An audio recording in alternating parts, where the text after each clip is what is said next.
En la vasta y compleja maquinaria del Imperio Romano, existía una figura silenciosa, constante, casi invisible, pero absolutamente esencial: el esclavo. Desde las lujosas villas de los senadores hasta las oscuras galerías de las minas, desde las cocinas humeantes hasta las arenas del Coliseo, los esclavos eran el motor silencioso de Roma. No eran ciudadanos, no eran libres, eran posesiones. Pero su presencia era tan habitual, tan cotidiana, que se volvieron parte del paisaje mismo de la vida romana. A lo largo de este recorrido lento y tranquilo, vamos a desentrañar las rutinas, los gestos, los espacios y las normas que organizaban la vida diaria de un esclavo en la antigua Roma. Imagina una ciudad bulliciosa, pero escuchada en susurros. Calles de piedra, túnicas blancas, el olor del pan horneado, el bronce reluciente bajo el sol. Y detrás de todo, la figura constante del esclavo. La esclavitud en Roma no era simplemente un sistema económico. Era una parte estructural de la sociedad. Los romanos no concebían el mundo sin esclavos. Se encontraban en todos los ámbitos. Servían en las casas, en los campos, en los talleres, en los templos, incluso en las oficinas administrativas. Pero, ¿cómo llegaba alguien a ser esclavo? La mayoría de los esclavos no nacían así. Eran personas libres, en algún momento de su vida, capturadas durante guerras, vendidas por deudas o traición, o incluso secuestradas por piratas. Algunos nacían ya esclavos, hijos de una madre esclava, propiedad heredada por el amo. Otros eran condenados por delitos y perdían su libertad como castigo. En Roma, ser esclavo no tenía nada que ver con el color de piel, como ocurriría siglos después. Los esclavos podían ser griegos, galos, germanos, africanos o incluso romanos caídos en desgracia. Los romanos distinguían claramente entre diferentes tipos de esclavos. Y esa distinción afectaba por completo su vida diaria. El primer grupo eran los esclavos domésticos, aquellos que vivían dentro de la casa de sus amos. Eran cocineros, sirvientes, peluqueros, criadas, nodrizas, lectores, músicos. Algunos eran tan cultos como sus propios amos. Había esclavos griegos encargados de educar a los hijos de los patricios. Otros atendían en los banquetes, llenaban las copas, lavaban los pies de los invitados. Para muchos de ellos, su vida era dura, pero relativamente segura.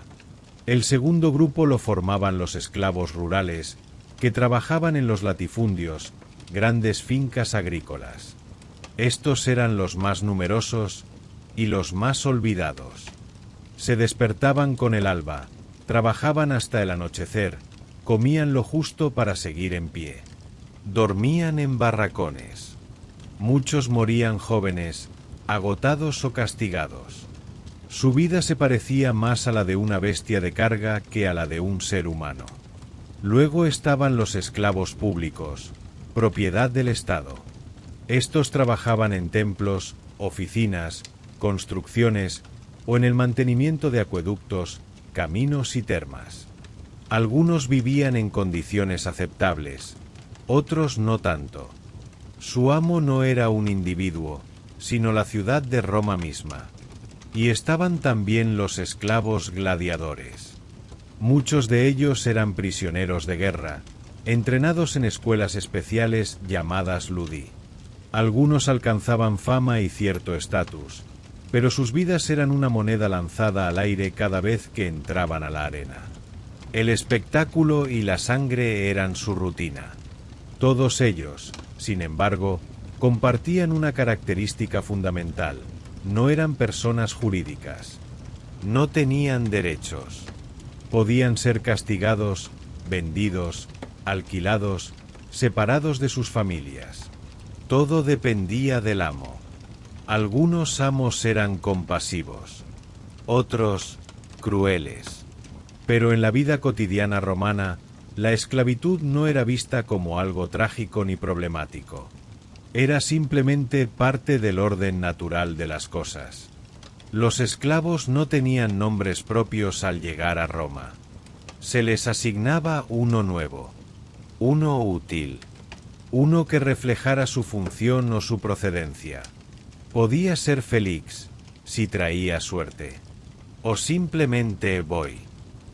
A veces se numeraban 1, 2, 3. La identidad era lo de menos. Y sin embargo, incluso dentro de ese sistema frío y despersonalizado, los esclavos encontraban maneras de vivir, de hablar entre ellos, de recordar su lengua materna, de cantar canciones, de enamorarse, de soñar. Cada tipo de esclavo tenía una rutina diaria distinta. Un esclavo doméstico podía pasar el día limpiando estatuas de mármol, perfumando ropas o masajeando a su amo. Uno rural, en cambio, araba, sembraba, recogía aceitunas, cargaba grano. El esclavo público tal vez escribía documentos. El gladiador entrenaba, golpeaba, sangraba. La esclavitud romana no era uniforme. Era diversa, compleja y profundamente entrelazada con el funcionamiento del imperio.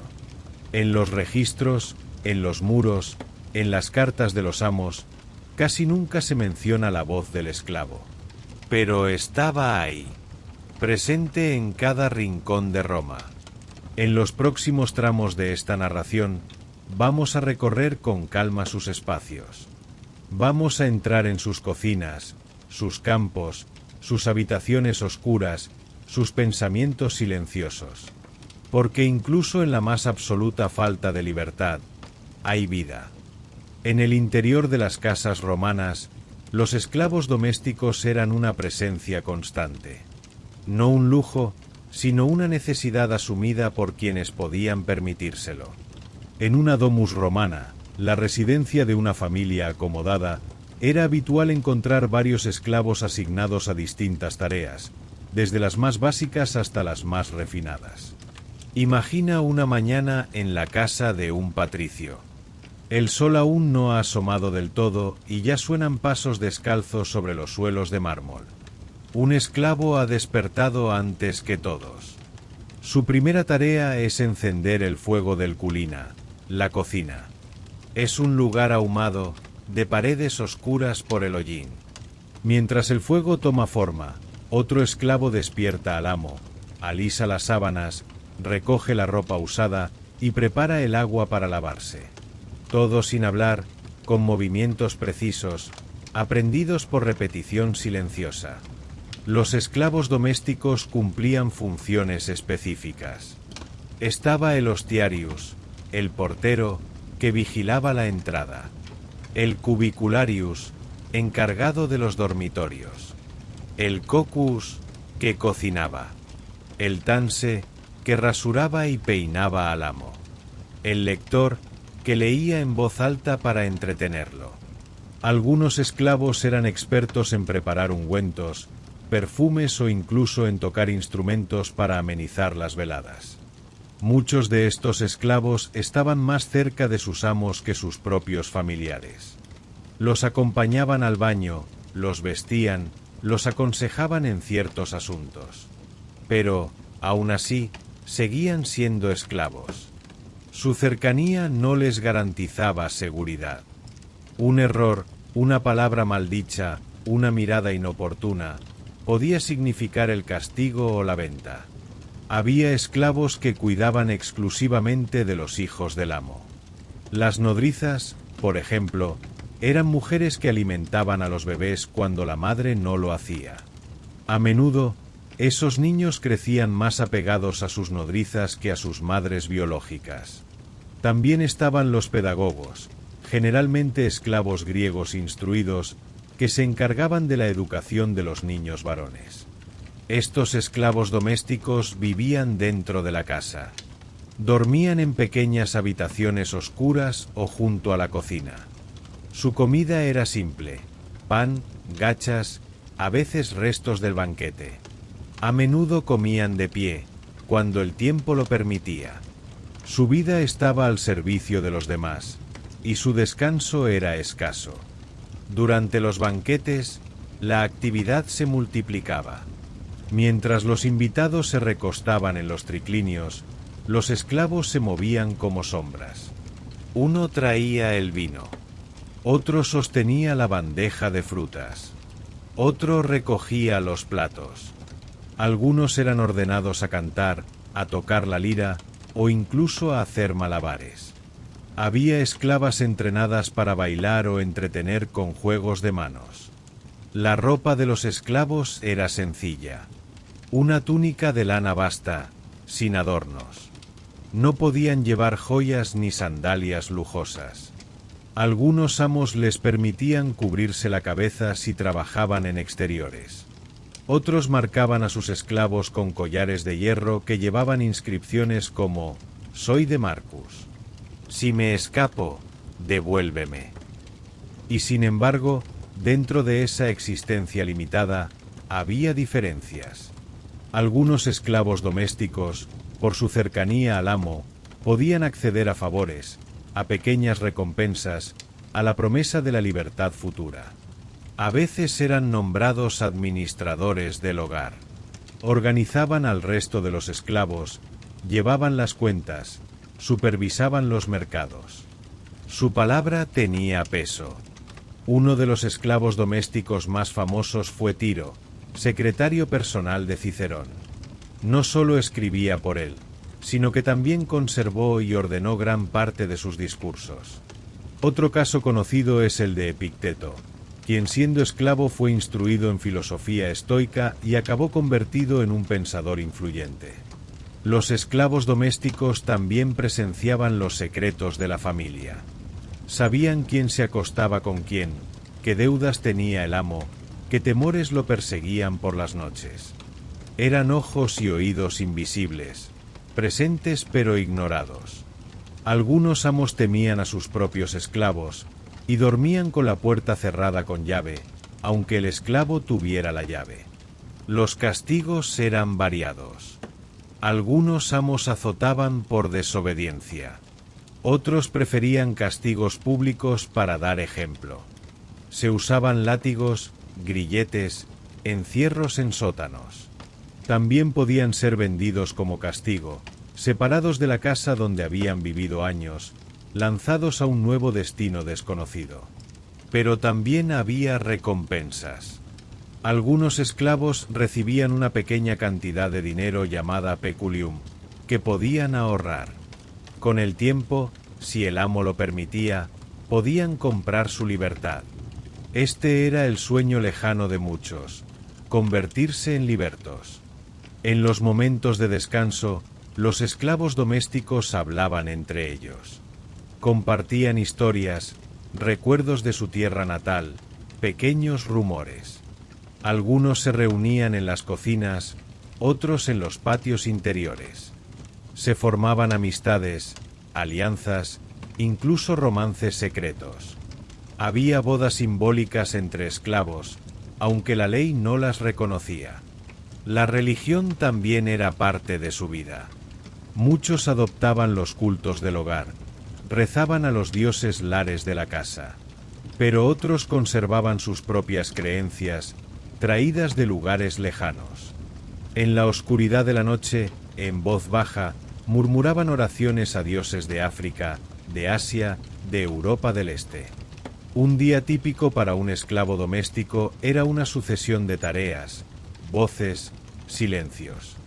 Levantarse antes del alba, encender lámparas, preparar el desayuno, peinar al amo, vestirlo, acompañarlo a su jornada, esperarlo, atender visitas, limpiar el atrio, servir la comida, limpiar de nuevo, silencio, vigilia, repetición. La vida de estos esclavos transcurría en las sombras del lujo.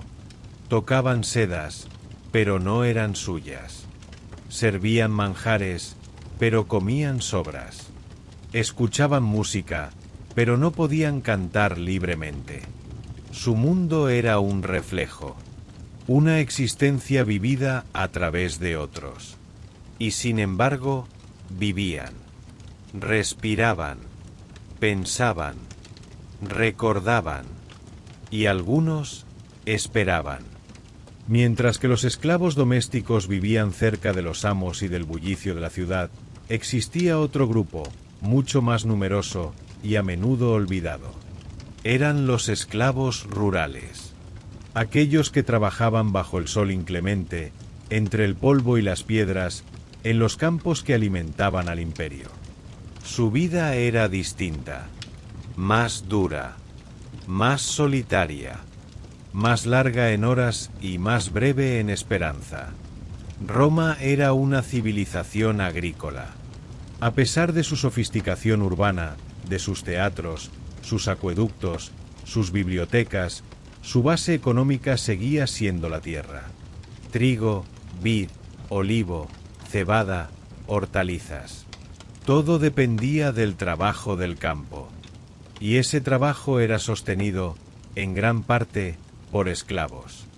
Los latifundios, grandes propiedades rurales en manos de familias ricas, podían extenderse durante kilómetros. En ellas vivían decenas, a veces cientos de esclavos. No eran tratados como individuos. Eran parte del inventario. Como el ganado, como los aperos de labranza, como las semillas. Sus jornadas comenzaban antes del amanecer. A veces, antes de que el cielo comenzara a clarear, un capataz caminaba por los pasillos del barracón donde dormían. Golpeaba con un bastón las puertas de madera. El sonido del cuero al chocar con la piedra. Era la señal. Levantarse. Lavarse el rostro con agua fría, si había. Tomar un poco de pan, tal vez algo de gachas. Y salir al campo. Cada esclavo tenía asignada una tarea. Algunos araban la tierra con bueyes. Otros sembraban, regaban, podaban, cosechaban. Algunos recogían uvas para el vino. Otros aceitunas para el aceite. También estaban los que cuidaban animales, cabras, ovejas, cerdos. Algunos más limpiaban los establos o reparaban herramientas. El trabajo era constante, bajo el sol del verano o la escarcha del invierno. No había días de descanso, solo excepciones marcadas por las festividades religiosas, y aún entonces, no siempre. El tiempo libre era raro, el silencio habitual. Las voces más comunes eran las del capataz y sus órdenes. Los castigos eran frecuentes. A menudo se hacían en público. Si alguien desobedecía, robaba una fruta, se dormía o simplemente se negaba a trabajar, era azotado delante de los demás. A veces se le ataba a un poste o se le privaba de comida. En casos extremos, podía ser enviado a las minas, un destino casi siempre mortal. Dormían en ergastulae, barracones de piedra con rejas, similares a prisiones. Allí, al terminar la jornada, los esclavos se acurrucaban sobre paja vieja. No había camas, no había intimidad, solo cuerpos agotados, roncando o temblando bajo mantas ásperas.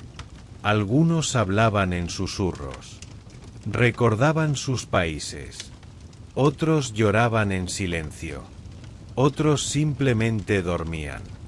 La alimentación era básica, gachas de trigo, un poco de legumbres, a veces algo de queso rancio, carne, solo en ocasiones especiales. El vino era aguado, solo lo suficiente para mantener la energía. Los esclavos rurales rara vez veían a sus amos. La mayoría del tiempo, la finca era administrada por un vilicus, un esclavo de confianza que actuaba como mayordomo o capataz. Él distribuía las tareas, controlaba los castigos, hacía los reportes. En algunos casos, el vilicus también era duro, tratando de mantener su puesto. En otros, trataba con cierta compasión a sus compañeros. A pesar de la dureza, entre los esclavos rurales también nacían vínculos. Compartían penas, palabras, sueños. Algunos formaban parejas. Tenían hijos. Aunque legalmente no podían casarse, muchos vivían como familia.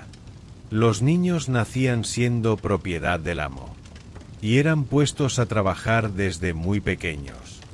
Durante la temporada de cosecha, el ritmo se intensificaba. El trigo debía recogerse rápido. Las uvas, antes de que se estropearan. Las aceitunas, en su punto justo. Jornadas de 12 o 14 horas. Brazos entumecidos. Dedos agrietados. Pies sangrantes. Y al final, otra noche más en la oscuridad del ergástulo.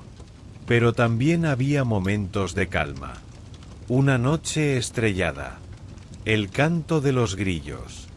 Un pan compartido entre compañeros. Una melodía tarareada en la lengua materna. Una historia contada junto al fuego. Pequeños fragmentos de humanidad que sobrevivían al sistema. A veces, los esclavos rurales intentaban huir, pero era muy difícil. El campo estaba vigilado. Los caminos eran largos. Los soldados patrullaban. Si un esclavo era capturado, las consecuencias eran brutales. Azotes, mutilaciones, la marca en la frente con un hierro candente. La esperanza de fuga era mínima, pero no inexistente. Algunos esclavos rurales llegaron a ser liberados. Por méritos, por compasión del amo o por azar. Se convertían en libertos. A veces seguían trabajando en la finca, pero como hombres libres. Podían casarse, tener propiedades, incluso, en raros casos, comprar a sus propios familiares esclavizados. Pero la mayoría no llegaba a conocer esa libertad. La vida de un esclavo rural era una rutina de trabajo y silencio, pero también era una historia de resistencia, de adaptación, de pequeñas alegrías que se colaban entre los surcos de la tierra, porque incluso en medio de la dureza, seguían siendo personas. Y al final del día, cuando el sol se ocultaba tras las colinas y el capataz cerraba la puerta del barracón, los esclavos se tumbaban en la oscuridad. Y dormían. Algunos soñaban con sus hogares. Otros con la libertad. Otros simplemente descansaban. La esclavitud en Roma era un sistema extenso y variado. Había esclavos en los palacios, en los campos, en los talleres. Pero también los había en los espacios públicos. En los templos, las termas, los teatros, los tribunales. Y más allá de esos muros, existía un grupo aún más singular, más llamativo, más peligroso, más observado, los gladiadores. Pero primero, detengámonos en aquellos llamados esclavos públicos, aquellos cuya vida no pertenecía a un amo privado, sino al Estado romano. Estos esclavos trabajaban para la administración de las ciudades. Podían ser albañiles en obras públicas, obreros en los acueductos, cuidadores de termas, barrenderos o ayudantes en oficinas del gobierno. También existían esclavos que servían en los templos, como ayudantes de los sacerdotes o cuidadores de los recintos sagrados. A diferencia de los esclavos domésticos o rurales, los esclavos públicos no vivían bajo la supervisión directa de un amo individual. Tenían capataces, sí, y estaban vigilados. Pero en muchos casos gozaban de cierta autonomía. Algunos incluso tenían una pequeña paga simbólica, con la que podían adquirir bienes sencillos o ahorrar para intentar obtener la libertad. El trabajo era variado. Un esclavo público podía pasar el día transportando agua desde una fuente pública. Otro, reparando mosaicos en una plaza. Otro más, manteniendo limpias las letrinas o recogiendo cenizas de los altares. Algunos, los más afortunados, trabajaban en oficinas como copistas, escribas o contadores. Si sabían leer y escribir, eran muy valorados. También había esclavos al servicio de magistrados, senadores o funcionarios. Les llevaban mensajes, preparaban documentos, mantenían el orden durante las audiencias. Aunque seguían siendo esclavos, muchos eran considerados respetables en su entorno. Uno de los lugares donde más se veían esclavos públicos era en las termas. Allí, trabajaban encendiendo los fuegos que calentaban el agua, transportando toallas, limpiando los suelos, recogiendo objetos perdidos.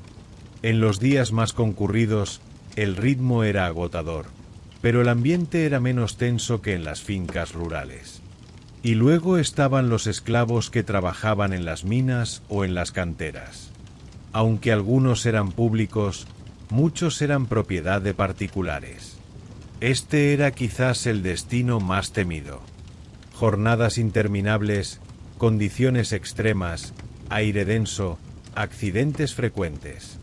Pocos sobrevivían mucho tiempo allí. Pero si hablamos de esclavos con una vida marcada por la tensión constante, el riesgo y la fama, tenemos que hablar de los gladiadores. Contrario a lo que muchos imaginan, no todos los gladiadores eran esclavos. Algunos eran voluntarios, hombres libres que se ofrecían a combatir a cambio de fama o dinero. Pero la mayoría sí lo eran, prisioneros de guerra, criminales condenados o simplemente esclavos comprados para ese fin. Los gladiadores vivían en Ludí, escuelas de entrenamiento dirigidas por un lanista. Estas escuelas eran a la vez academias y cárceles. Allí, los esclavos eran entrenados para pelear.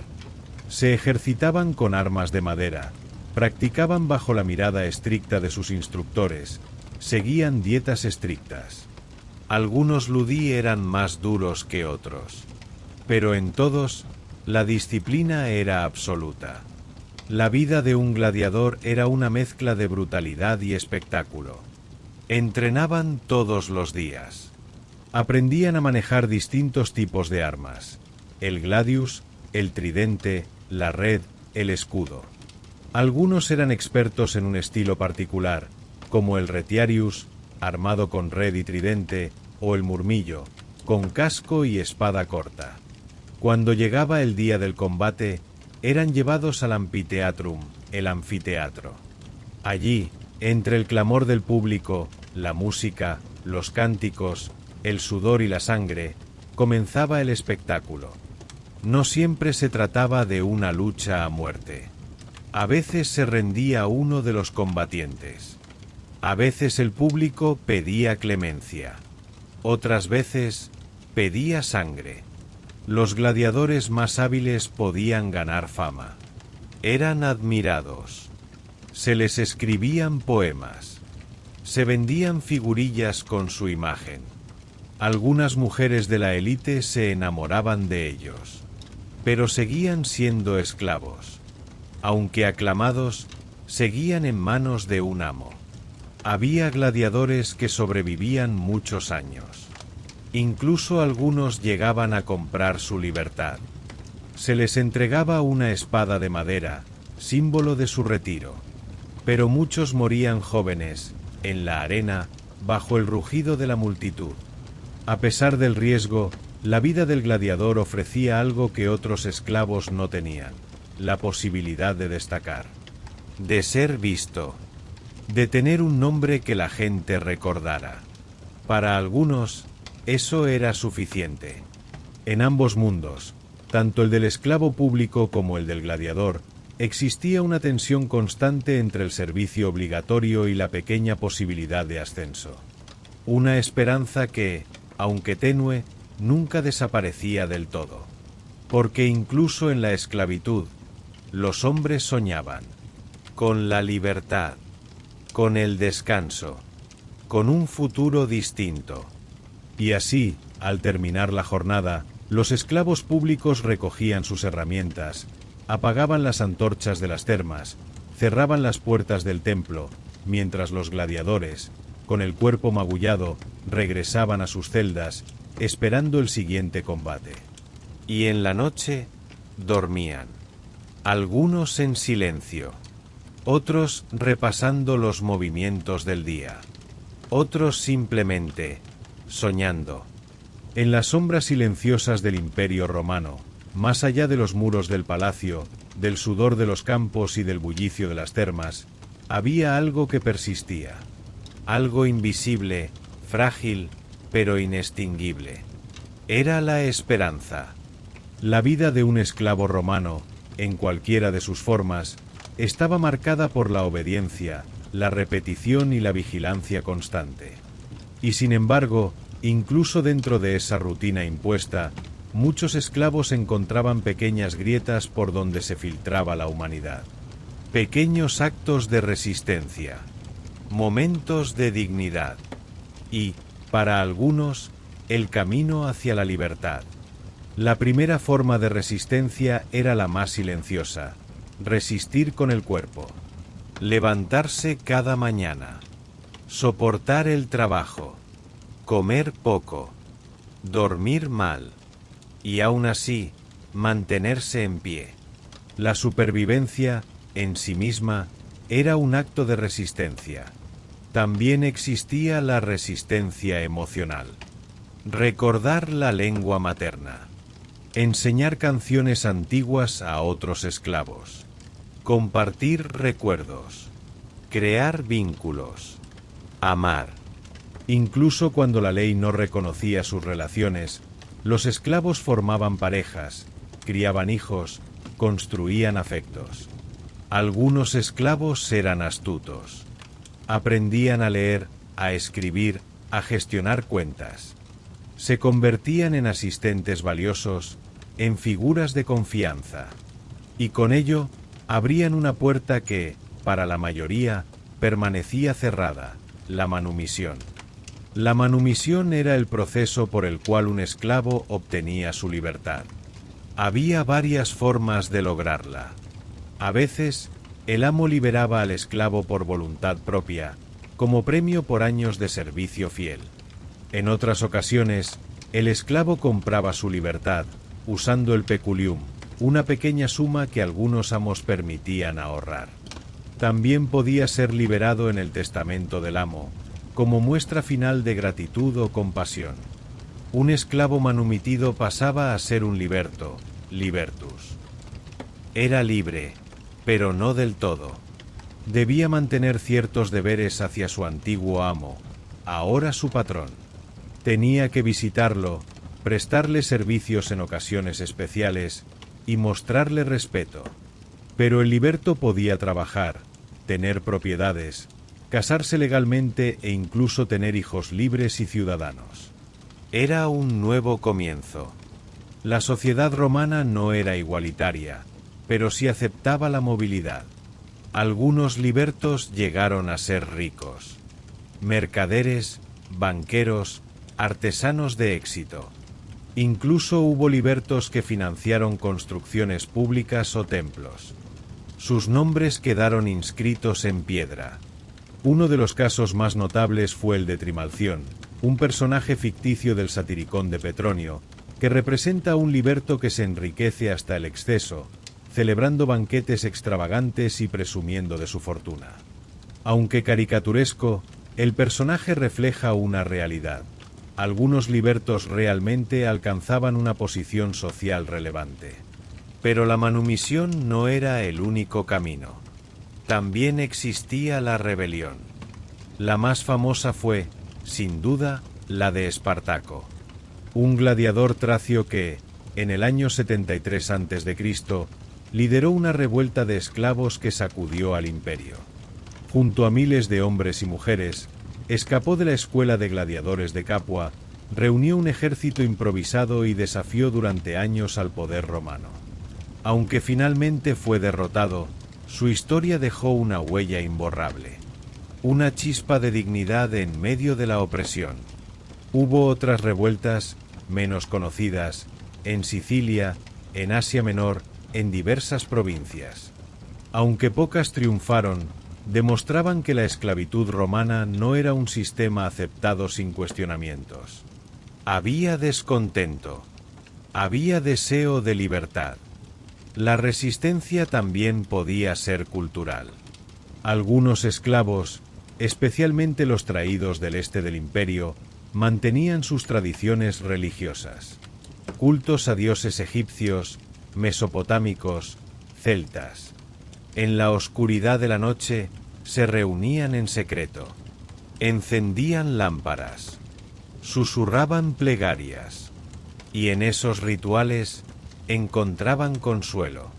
Los esclavos también desarrollaron formas de humor. Chistes entre ellos. Apodos para los amos. Canciones burlescas. Una manera de sobrellevar la realidad, de reír incluso dentro del dolor. Con el paso de los siglos, la percepción de la esclavitud en Roma comenzó a cambiar. Algunas corrientes filosóficas, como el estoicismo, enseñaban que todos los hombres compartían una misma naturaleza racional. Incluso algunos emperadores, como Adriano o Antonino Pío, promovieron leyes que limitaban el poder de los amos para castigar a sus esclavos. Pero la esclavitud nunca desapareció del todo. Con la llegada del cristianismo, surgieron nuevas ideas. Se hablaba de igualdad ante Dios, de la dignidad de todos los hombres. Algunos esclavos se convirtieron en cristianos. Otros fueron mártires. El mensaje cristiano se expandió entre los más humildes. Y aunque la Iglesia no prohibió la esclavitud, se introdujo un nuevo discurso que, con el tiempo, sembraría dudas en la conciencia colectiva. Al final, la historia del esclavo romano no es solo la de una víctima del sistema.